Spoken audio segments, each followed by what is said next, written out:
iimaanku shaygu qiraa lagu qaboobaa in raxmaanka qowlkii fahmaa soor maqaayibe ee qololkii fardowsiye jannuu qoorsan weligiye qaangaadh haddii aad tihiin qiira lagu beeray waxyigeenna qiimaha ku sugan quursi ka ilaasha qur-aanka iyo sunnaha laysku ladhay yaan la kala qaadin qaadaa dhigoodana bartiya sida wax loo qeexo oo tafsiirka waa lagu qoyaa fura quluubtiinna qiyaamaha xaggiisaa dhowaan loo qulqulayaaye dadyow qaadirkeennii wacnaa qaata amarkiisa. alxamdu lilaah wahanaau lilaah wasalaatu wasalaamu calaa rasuuli illaah wacalaa aalihi waasxaabih waman waalaah uma amaa bacd waa suuratu lbaqara ayaynu tafsiirkeeda ku dhex jirnay aayadda 115 qaala allahu tacaala ilaahay baa wuxuu uhi walilaahi ilaahay keligii waxaa u sugnaaday almashriqu meeshay qoraxdu ka soo baxdo waalmagribu iyo meeshay qoraxdu ka dhacdo faaynamaa tuwalluu meel kasta oo u jeedsataan fahama wajhu اllah halkaasi waa wejigii ilaahay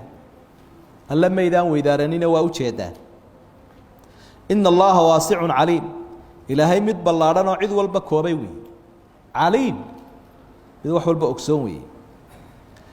wa qaaluu waxay idhaahdeen gaaladu ittakhada allaahu waladan ilaahay baa ubad samaystay bay idhaah ilmo ama ubad buu samaystay subxaanah ilaahay baa xumaan ka hufanaya inuu walad samaysto balka kaale intuu walad samaysto lahu waxaa ilaahay u sugnaaday maa fi الsamaawaati wاlard wax alla waxa ku sugan samooyinka iyo dhulka kullun dhammaan lahu qaanituun dhammaan waxa ku dhex jiroo dhammin lahu ilaahay bay qaanituuna u hoggaansan yihiin ay u qasban yihiin ay adeecayaan badiicu الsamaawaat samooyinka ayuu soo bilaabay iyo walardi dhulka ayuu abuuray isagoon meel la ka eegan waidaa qadaa amran markuu ilaahay arrin go-aamiyo fainamaa yaquulu lahu arrinkaa wuxuu ku odhanayaa un kun ahow ha lagu helo fayakuunu markaasuu ahaanaya wax waliba saasay ugu dhib yari aayaadkani waxay hordhac u yihiin isbeddelkii ku yimid qiblada oo waynu arki doonaa juska bilowgiisa sayaquulu sufahaau baa soo dhow markii hore rasuulku salى اllahu عalayه waslm saynu ogsoonnay wuxuu u tukan jiray kacbada markuu rasuulku u hijrooday calayhi الsalaaةu wasalaam markuu u hijrooday madiina ee halkaa uu tegey nebigu calayhi الsalaaةu wasalaam ayaa waxaa la faray inuu u jeedsado beyt اlmaqdes marka dhowr iyo 10 bilood ayuu u tukanayay halkaa rasuulku salى اllahu عalayه wasalam ilaahay xikmadduu doonaba ha uga jeedee waxaa laga yaabaa in laguna soo yaro jiidayay nimankii ahlu kitaabka ahaa ee halkaa joogay masey soo jeedsaninoo dee nin meelo u cadday meeli ka madow way soo raaci waayey nebiga calayhi salaatu wasalaam rasuulkuna wuxuu jeclaystay halkii markii hore u tukanayay qibladii inuu u jeedsado nebigu calayhi salaatu wasalaam markaasaa ilaahay uu faray inuu u jeedsado qiblada sidaynu arki doonno waxaa markaa dhacday dicaayado badan iyo duritaan badan bay keeneen gaaladu haddii ay yihiin kuwii carabta ahaa iyo hadday yihiin kuwii ahlu kitaabka ahaa ee yahuud iyo nasaaradii duritaankoodaa waxaa ka mida inay yidhaahdeen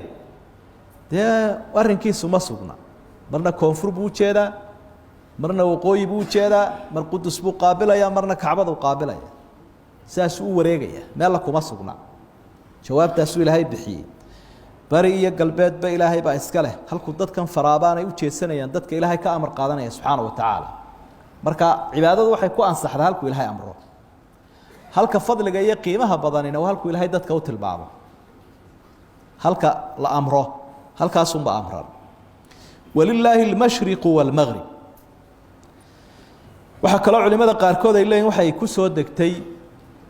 waxa dhacday asbaab nusuul ka mida in nebiga calayhi salaatu wasalaam iyo asxaabtu ay safar ku jireen la garan waayo qibladii dhinacay xigto markay taasoo kale dhacdana sida mashruuc ahi waxa weeye qofku meesha uu ku qancay inay qibladu ka xigto waa inuu tukado iminka haddaad safar tahay oo dadkii guriga deganaa aada hore u weydo waad qiyaasaysaa waad dadaalaysaa una de imika waxaaba la helay alaab yaroo lagu jiheeyi yaraababa la helay inkastoo de isna rag shisheeye soo sameeyeenoo laba aamini karayn ama wax electronic oo khalkhali kara wiya adigu halkaad ku qanacdo waxa doonto isticmaalo ayaad u jeesanaysa marka dadkii munaafiqiinta ah qaarkood hadleeno waxay yiraahdeen salaadaasi ma ansixin faraara laha qofba meeshu doono u jeesay ma ansixin taana jawaab u tahay waxay aayadu khusaynaysa aayadu ma sheegayso qofba meeshu doono inuu qaabili karo laakiin arrimo kooban ayaa loo daliishan karaa arrimaha kooban waxa weeye si aynu soo sheegnay markuu qofku midalan asqoobo ama dayoobo ama qiblada garan waayo halku u maleeyaa buu tukanaya soona celin maayo salaadii goordhow hadduu arko meel kale inay qibladu tahay sooma celinayo waxa labaad oo loo daliishan karaa kolka la yiraahdo waa muhkama ee mansuukha maaha qofku marka uu sunaysanayo gaadiidna fuushan yahay musaafirna yahay oo socdaal ku jiro meeshu doono u jeesan karaa walillaahi almashriqu walmaghrib fa aynama tuwallu fa thama wajhu allah amara xaalad labaad weey cibaadada sida lagugu fududeeyay inaanad wax kale ku mashquulin sheeka iyo bilaa macna laakiin adigoo tareenka fuushan ama diyaaradda fuushan ama gaarigaba fuushan ayaa wixii doonayaaba ha hadlay intood iska weyse qabto cibaadadaada ayaa salaada wadaysa iyo quraankii baad wadaysa inuu doonaha u jeedsado salaada sunnaha siiba waaye waxa saddexaad oo la ogol yahay inuu qofku dhinacu doono u jeedsado marka dagaalka lagu jiro la dagaalamayo xabadu dhacayso ee ay suuroobi weydo in qiblada la qaabilo markaana waa kayfiyada la yiraahdo kayfa ma amka si kasto suuragala dhinaca doonto adigoo xabadii ridayo dagaalamaya ayaa dhinaca doonto u jeedsanaysa salaadina wad wadaysa xaaladahaas lagu fasiri karaya walillaahi almashriqu walmaghrib aayadu waxay sheegtay bisiiqati ifraad mashriq iyo maghrib bay sheegtay quraanka hadaad eegto meelo kale rabbul mashriqayn wal maghribayn rabbul mashariq wal magharib iyadoo jamca iyo iyadoo musanna labadaba waa jira quraanka dhexdiisa marna jamca marna laba halkana waa mid culimadu waxay leeyihiin isma diidayo laakiin meeshan qoraxdu ay ka soo baxdo iyo halkay ka dhacdo kolka la eego jiha ahaan waa mashriq iyo maghrib kuga iyo jiilaalka kolka la eegana waa laba kolka la eego waxyaabaha soo baxa oo qoraxdiina oo dayixiina oo xidigihiilana de waa mashaariq waa meelo badan oo wax ka soo baxaan iyo meelo badan oo wax ka dhacaan ayaa jira oo taa dhinacaana iskama diidayso fa aynama tuwallu fa thama wajhu allah meel kasto u jeesataan waa wajigi ilaahay wax kalifaama jira bay leeyihiin culimadu inaynu awilno laakiin sidii asaasaynu ku daynaynaayo dhinacaad u jeesataba ilaahay wajigiisa qaabilaysa xadiid saxiixa nabigu wuxuu ku yiri calayhi salaatu wasalaam qofku marka uu tukanayo de waa kii diiday in la dhaxmaro qofka tukanaya sudradiisa ila ilaahay buu hor taagan yahay ilaahay buu wajigiisa qaabilsan de marka adduunka meel kastuu ka soo tukanaya dhinac kastuu soo jeedo ku kastoo tukanaya ilaahay buu hor taagan yahay subxaanahu wa tacaala wax dhibana ilaahay kuma laha kuma adkaato subxaanahu wa tacaala waxa markaa rabbi uu xusay inaan la dhageysanin dicaayada yahuudda dadka waxyigu waxa uu tilmaamay ay raacaan sifaadka ilaahay bay kamid tahay alwaasi' alcaliim sifaadka ilaahay asmaadiisana waxa loo qaataa kolba inta uu daliilka iyo quraanku cadeeyo iyo xadiidku baa la xadiidka saxiixa mar hadduu nasku cadeeyo sifadaas ama ismiga inuu ilaahay leeyahay waa loogu yeeraya ama waa lagu sifaynaya diin la'aantoodii buu ilaahay ka warramo intii afka kala qaadeen gaalka noocyadiisa oo dhami ayaa kuwa jasiirada al-arab ka agdhawa rasuulka sallallahu alayhi wasallam qolob waliba waxay yiraahdeen ittakhadha allah walada yahuuda tiri oo nasaarada tiri oo mushrikiinta yiri qolob waliba ilaahay kama xishoona intii afka kala qaadeen bay yiraahdeen ilaahay baa u badlay yahuudu waxay yiraahdeen usayr la yiraahdo bay yiraahdeen waa in ilaahay kristankana waa adiga arkay oo de waxyaabaha ay ku midaysan yihiin ciisa ibn allah kuwan kalena waxay yiraahdeen hablaha malaa'igtan wanaagsan waa habla ilaahay iyaguna halkaasay mariyeen labada qoloba saddexda qoloba marka la isku daro ittakhadha allah waladan way soo wada galayaan waxaynu ku jawaabaynaa buu ilaahayna baraya subhanahu wa ta'ala amma yasifuun adillo ama daliil cad oo aqli iyo naqli leh ayaa rabbuna baraya inaynu dadka kula doodno isla markaana daliilinayna uu inoo sheegaya bal lahu ma fi samaawaati wal ard كل له قانتون بديع السماوات والأرض وإذا قضى أمرا فإنما يقول له كن فيكون intanoo dham waa daliilo jawaab waa inaanu ilaahay lahayn ubad siday daliil ugu yihiin jawaab ugu noqonaya waxay jawaab ugu yihiin laba arrimood ma kulmaan ubadnimo iyo addoonnimo ma cid baa ubadkeeda addoonsanaysa ma suuragalaha xataa waa masale fiqiya oo axaadiideenna iyo dee cilmigeena fiqiga waxaa ku sugan qofku hadduu addoon yahay oo maalan ilmahaasoo addoona haddii uu waalidkiisu yeesho ama isaguba waalidkiisu uu yeesho inaanay ubadnimadaas iyo kulmaynin addoonnimadii u xoroobaya qofkaa qariibkiisa islaasimaya u xoroobaya marka khalqigani ilaahay laba arrimood midna ubad uma yeelanayo midda u horeyso weeyaan ubadkiisa ma addoonsanaye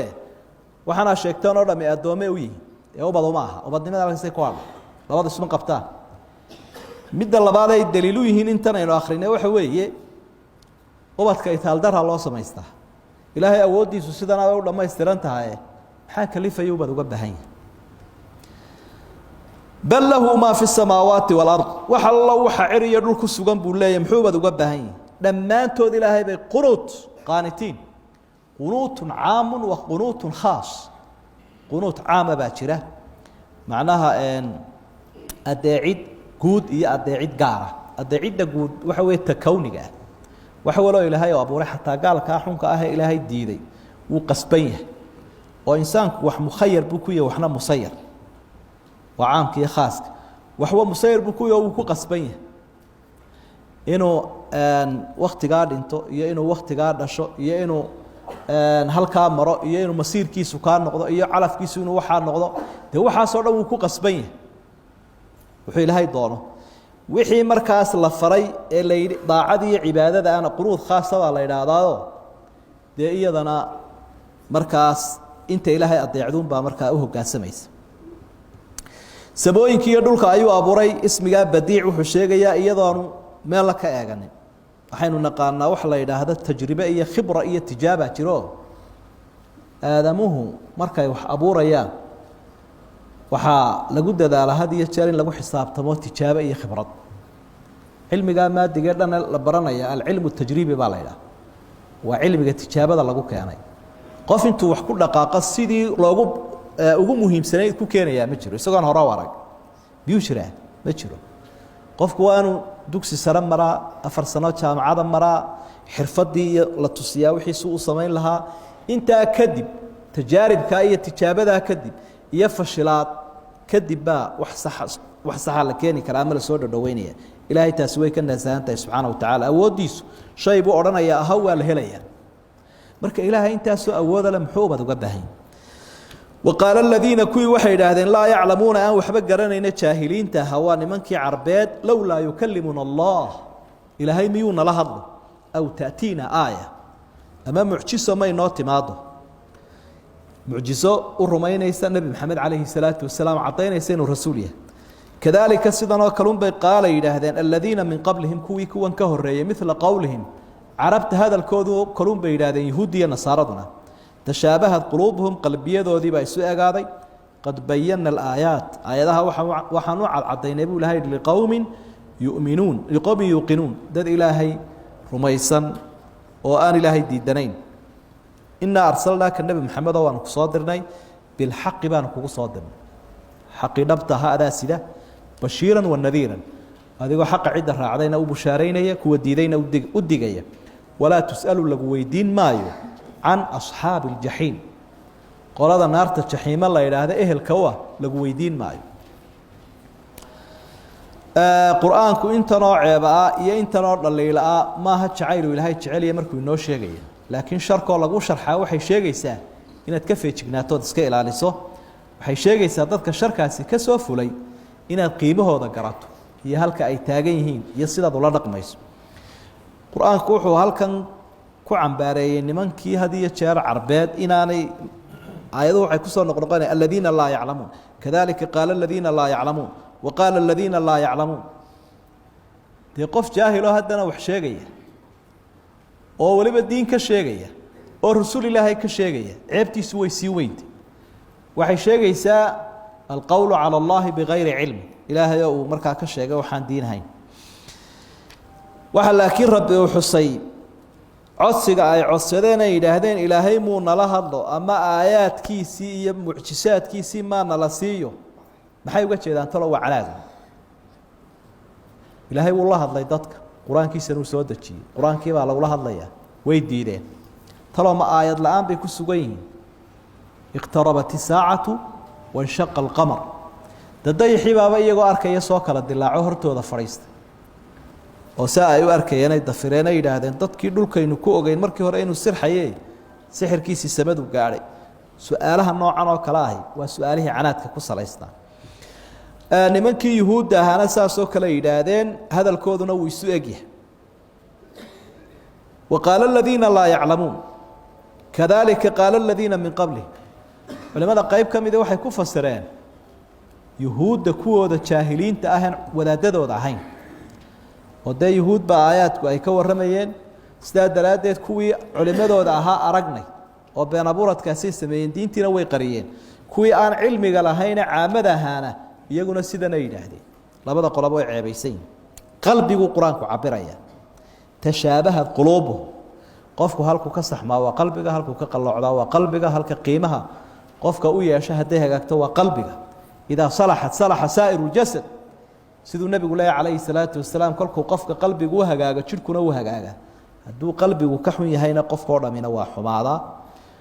saas daraaddeed baa qur-aanku qalbiga u cabiraya aayadaha waxaan u caddaynay qolo yaqiininaya oo qolada aan yaqiininayn miyaan loo caddaynin waa loo caddeeyey aayadaha laakiin kuwaasaa intifaacsanaya nebi maxamed calayhi salaatu wasalaam